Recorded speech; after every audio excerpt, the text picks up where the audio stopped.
السلام علیکم ورحمۃ اللہ وبرکاتہ۔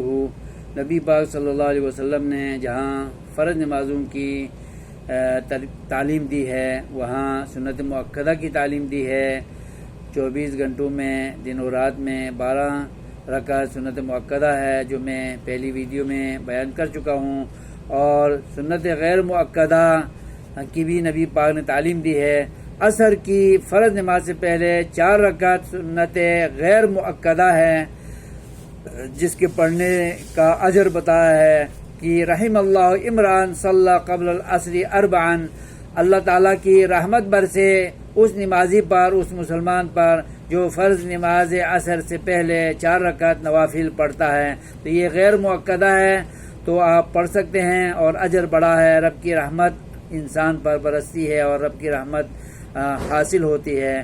اور مغرب کی اذان کے بعد فرض نماز سے پہلے 2 رکعت نفل نبی پاک صلی اللہ علیہ وسلم نے سنت غیر مؤکدہ کے طور پر پڑھی ہے، اور فرمایا ہے کہ لمن یشاء، فرمایا ہے جو پڑھنا چاہے تو پڑھیں۔ تو صحابہ کرام پڑھا کرتے تھے، اور باہر سے آنے والے صحابہ کرام یہ محسوس کرتے تھے کہ کہیں مغرب کی نماز ہو تو نہیں گئی، یعنی سلام پھیر کا نماز ہو تو نہیں گئی ہے، یہ سمجھتے تھے، جبکہ صحابہ مغرب کی فرض نماز سے پہلے 2 رکعت نفل پڑھ رہے ہوتے تھے۔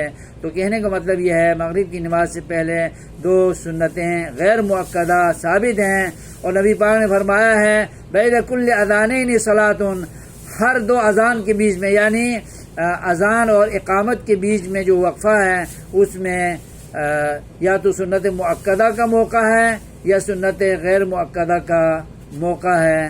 تو ان لمحات کو ضائع نہیں کرنا چاہیے۔ رب کے حضور جب نماز پڑھنے آئے ہیں فرض، تو پھر سنت مؤکدہ غیر مؤکدہ کو بھی انسان پابندی سے پڑھے۔